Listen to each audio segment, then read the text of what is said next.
পঞ্চপ্রদীপ জ্বলে গেছে দেখছি। হ্যাঁ, পঞ্চপ্রদীপ? পঞ্চপ্রদীপ বলতে? আরে বাবা, 5 প্রদীপের তোরাই তো 5 সলতে রে। হ্যাঁ, কি ব্যাপার রে গুলটে, দুপুরের খেটনটা তো জম্পেশ হয়েছে দেখছি। কি দিয়ে ভাত খেলি? আজ ইলিশ মাছ হয়েছিল দাদু। ইলিশ? বলিস কি রে? গোপাল দাদু, গোপাল দাদু, ইলিশ মাছের একটা গল্প বলো না। হ্যাঁ দাদু, একটা ইলিশ মাছের গল্প শোনাও। ঠিক আছে ঠিক আছে, আজ বরং ওই ইলিশেরই একটা ঘটনা শোনাই তোদের, বুঝলি?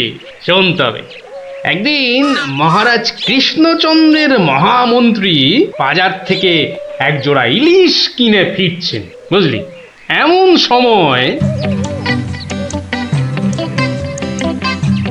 নাম হই মন্ত্রী মশাই। নমস্কার নমস্কার। একেরে জোড়া হিলসা কি না ফিরতেছেন দেখি। কদিন থেকে গিন্নি ইলিশ খাবো করে মাথা খারাপ করে দিচ্ছে। অগত্যা নিলাম দুটো কিনে। তা কত দাম নিল হিলসা গুলান? 300 টাকা কিলো। 300? কেন, খুব বেশি নিল নাকি? বেশি মানে? আপনারে একদম ঠকাই দেছে বেটা। বলো কি হে, ঠকিয়ে দিয়েছে? আল বাত ঠকাই দেছে। কালই তো ওই হোতল বাবু 200 টাকা কেজি দরে লইয়া আইল। মাত্র 200 টাকা করে? তবে আর বলতেছি কেন, তোমার ফদল বাবু যে মাছটা কিনেছিল সেটা বোধহয় গঙ্গার ইলিশ, বুঝেছ? আর এগুলো হচ্ছে পাকা পদ্মার। আর কয়েন না মন্ত্রী মশাই, আপনার কথা শুই না ঘোড়াও হাসবা। এই নবদ্বীপে পদ্মা আসছে কোথায় কম দেখি। সে পদ্মা হলো গে আমাগো দেশে, মানে বাংলাদেশে। বেটা গোমুখদের কি করে বোঝাই? ঠিক আছে বাবু, ঠিক আছে। আমার পয়সা আমি ঠকেছি, ব্যাস। তোমাদের কি? হ্যাঁ, আমি চলি।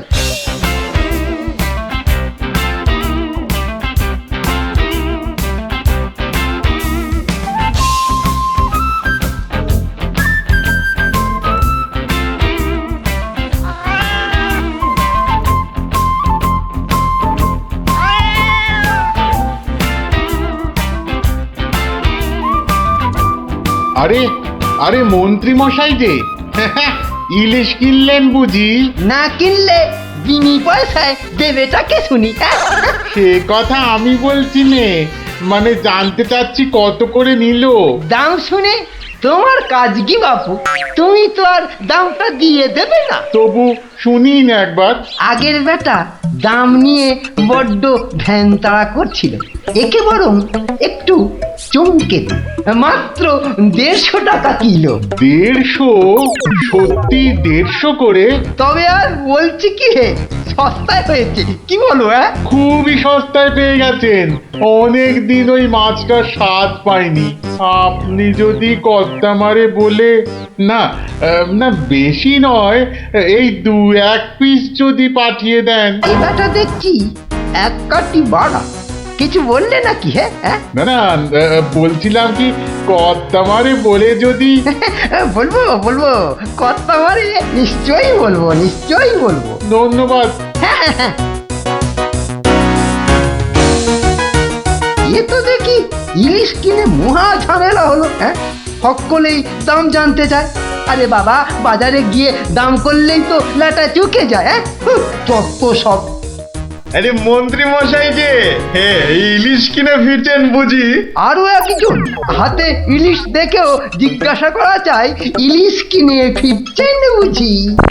দেখতেই তো বাচ্চা বাবু, এগুলো ইলিশ, রুই কাতলা নয়। তা সস্তায় পেয়ে নিয়ে এলাম দুটো। বস্তায়? বলেন কি, বস্তায় করে ইলিশ মাছ বিকোচ্ছে নাকি? কোথায়? এ তো দেখি বদ্ধ কালা। বস্তা নয়, সস্তা, মানে কম দাম, বুঝেছো? ও, সস্তায় পেয়ে গেলেন? তা বলবেন তো। তা এমন চেঁচাচ্ছেন কেন? আমি কি কালা নাকি? যাকে ওসব কথা। সস্তা বলতে কত সস্তা মন্ত্রী মশাই? মানে ঠিক কত করে নিল? একদম জলের দরে। ফলের দরে ইলিশ মাছ? হ্যাঁ, সস্তাই বটে, সস্তা, ঠিক বলেছেন। তা কবে হচ্ছে ইলিশের ভোজ? আমার শ্রাদ্ধে। আজ রাতে? বলেন কি, তা বেশ, আমি আজ রাতেই না হয় একবার হাজির হয়ে যাবো। হ্যাঁ হ্যাঁ, কিছু বললে? হ্যাঁ, পিছু পিছু চলতে পারলে তো ভালোই হতো। তবে তবে একটা জরুরি কাজ আছে কিনা? এ তো দেখছি মহা ফ্যাসাদ। পেশাদ? আগে আপনাদের পেশাদ পাওয়া তো ভাগ্যের ব্যাপার। এখন তবে যাই মন্ত্রী মশাই, হ্যাঁ কি বলেন? হ্যাঁ, যাই তবে।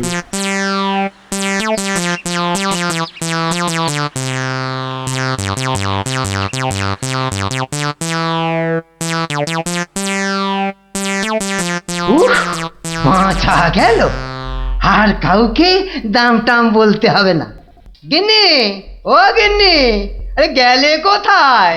ও গিন্নি, কেন? উমা, কি সুন্দর ইলিশ মাছটা এনেছো গো! কত দাম নিল গো? চাপ বাবা, এখানেও সেই দামের গপ্প। নিকুচি করেছে দামে।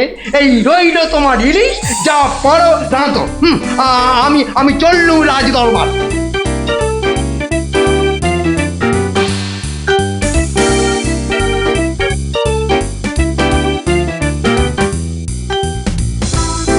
কি ব্যাপার মন্ত্রী, আজ এত দেরি হলো যে? একটু বাজারের দিকে গিয়েছিলাম।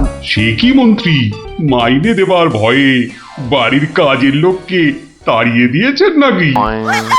না মহারাজ, তা নয়। তবে কি না, তবে তবে কি মন্ত্রী? আসলে মহারাজ, গিন্নি কদিন যাবৎ বড্ড ইলিশ ইলিশ করছিল, তাই আমি নিজে গিয়ে তা বলবো কি মহারাজ, ইয়া বড় বড় ইলিশ ধরা পড়েছে। ধরা পড়েছে? বলেন কি মন্ত্রী, ইলিশা চোর না ডাকাত যে ধরা পড়বে? আগে ধরা পড়েছে মানে জেলেদের জালে উঠেছে। ভাই বলুন। সত্যি মহারাজ, এমন ইলিশ আমি বাপির জন্মে দেখিনি।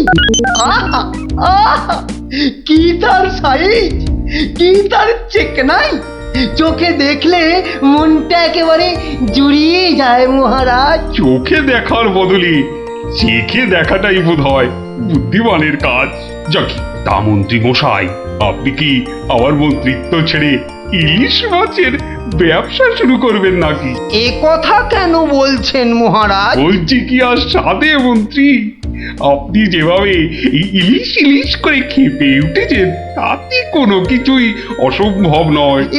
ঠিক তা নয় মহারাজ, আসলে এটা ইলিশের মরশুম কিনা, যেখানেই যান শুধুই ইলিশ, শুধুই ইলিশের গল্প। আসলে এটা যে ইলিশের মরশুম সেটা না একেবারেই ভুলে গিয়েছিল।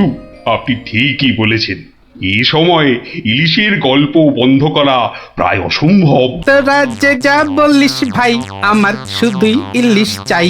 সকালে চাই, দুপুরে চাই, রাতেও ইলিশ চাই। আমার শুধুই ইলিশ চাই। মহারাজ, ইলিশ কিনে ফেরার পথে কত লোক যে দাম জিজ্ঞাসা করেছে, কি বলবো মহারাজ। তা আমার দরবার থেকে বাজারের দূরত্ব কত মহামন্ত্রী? প্রায় মিনিট 10 রাস্তা। 10 মিনিট? আচ্ছা গোপাল, ইলিশ হাতে এই 10 মিনিটের পথ কি তুমি আসতে পারবে, যাতে কেউ দাম জানতে না চায়? মহারাজ, এটা এমন কি কঠিন কাজ মহারাজ? বেশ বেশ, তুমি যদি বাজার থেকে একটা এই বড় সড়ো ইলিশ মাছ হাতে নিয়ে প্রকাশ্য রাজপথ দিয়ে আমার দরবারে উপস্থিত হতে পারো, এবং যদি কেউ তোমাকে ইলিশ মাছের দাম জিজ্ঞাসা না করে, তাহলে তাহলে তোমাকে আমি 500 টাকা পুরস্কার দেব। কি তুমি রাজি তো? আমি রাজি মহারাজ। কিন্তু ভুল করেও কেউ যদি ইলিশের দাম জিজ্ঞাসা করে, তাহলে কিন্তু বুঝতেই পারছ, তোমার ওই 500 টাকা জরিমানা দিতে হবে। আর এটাই আমার শর্ত। আপনার শর্ত শিরোধার্য মহারাজ।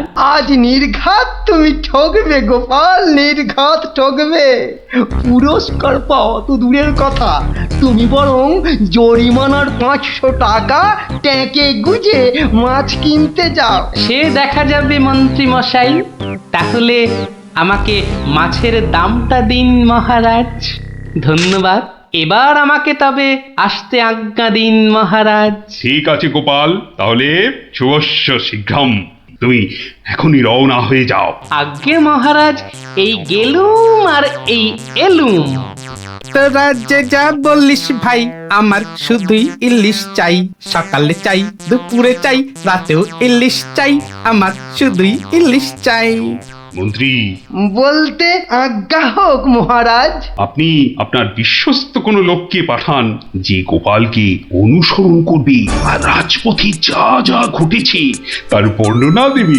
কিন্তু সাবধান, গোপাল যেন ঘুণাক্ষরেও কিছু টের না পায়। আপনি নিশ্চিন্তে থাকুন মহারাজ, আমি আমার সবচেয়ে বিশ্বস্ত অনুচরকে পাঠাচ্ছি। ফিরে এসে ও সবিস্তারে আপনাকে সব জানাবে। বেটা ভাঁড়ের সব জারি জুরি আজই খতম হবে। ঠিক আছে, আমি তাহলে এখন একটু বিশ্রামে যাচ্ছি, আপনারাও আসুন।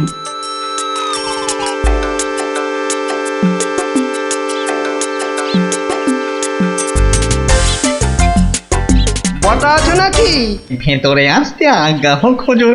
তার দরকার নেই, তোমাকে একটা গুরুত্বপূর্ণ কাজের দায়িত্ব দিতে এসেছি বটা। কাজটা করা চাই কিন্তু। নিশ্চয়ই নিশ্চয়ই, কি করতে হবে শুধু বলুন। শোনো, মহারাজ গোপালকে ইলিশ মাছ কিনতে পাঠিয়েছে। তুমি এক্ষুনি বাজারে চলে যাও। গোপাল মাছ নিয়ে ফেরার সময় যেভাবেই হোক মাছের দামটা জেনে নিতে হবে, বুঝেছো? কিন্তু সাবধান, আমি যে তোমাকে পাঠিয়েছি সে কথা ঘুণাক্ষরেও যেন কেউ জানতে না পারে।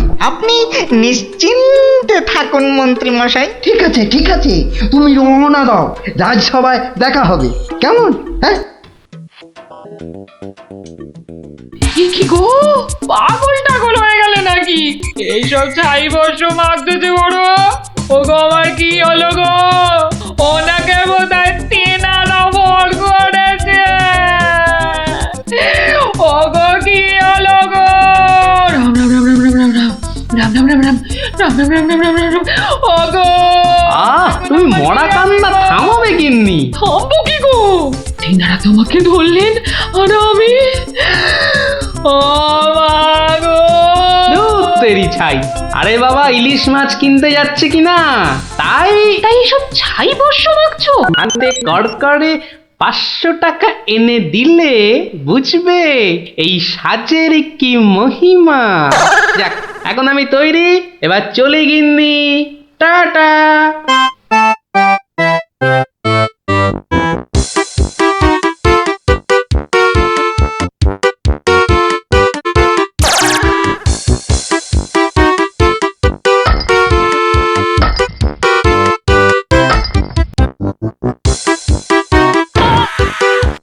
দেখ দেখ, লোকটা দিগম্বর, পাগলটাকে তো আগে কখনো দেখিনি। কিন্তু আমার যেন কেমন চেনা চেনা লাগছে। তা তো লাগবেই, রাঁচি থেকে ফিরলি কি না? আহা আহা আহা, ইলিশ মাছ দেখছি, তা কত। ধরেছি ধরেছি জাহাপনা, আসল অপরাধীকে পাকড়াও করেছি। এই চুপ করে দাঁড়িয়ে থাক, আমি নিজে তোর শাস্তি দেব। কি ব্যাটা সত্যি সত্যি পাগল হয়ে গেল নাকি? বলা যায় না, ইটটা যদি সত্যি সত্যি ছুঁড়ে দেয়, এই কাজ নেই আর দাম জানায়। চাচা, আপন প্রাণ বাঁচা। ওরে বাবা,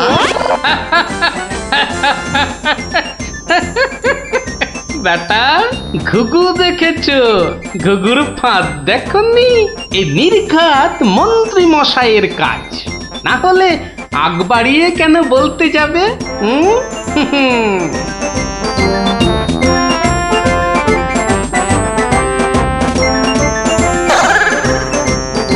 গোপাল, সে কি তোমার এই অবস্থা কেন? আগে এটার জন্য হুজুর, তার মানে? আপনার কথা মতো ইলিশ এনেছি মহারাজ, কিন্তু বিশ্বাস করুন মাছের দাম নিয়ে কেউ কোনো প্রশ্নই করেনি মহারাজ। বটি, মন্ত্রী, আপনার অনুচরদের ডাকুন। আমি হাজির মহারাজ। তুমি দেখেছো গোপালকে ইলিশের দাম নিয়ে কেউ কিচ্ছু বলেনি? হ্যাঁ মহারাজ দেখেছি, কিন্তু কিন্তু কি? মানে গোপাল ভাঁড় পাগল হয়ে গেছে। সে কি? আজ্ঞে মহারাজ, পাগল না সাজলে মন্ত্রী মশাই আজ যে জিতে যেতেন। তার মানে? মানে আর কিছুই নয় মহারাজ, মন্ত্রী মশাইয়ের অনুচরই আমাকে দাম জিজ্ঞেস করতে যাচ্ছিল, তাই বাধ্য হয়ে ব্যাপারটা একটু খুলে বলবে গোপাল? তবে শুনুন মহারাজ। লোকটা দিগম্বর। ইলিশ মাছ দেখছি, তা কত? আসল অপরাধীকে পাকড়াও করেছি। ব্যাটা সত্যি সত্যি পাগল হয়ে গেল নাকি? ওরে বাবা!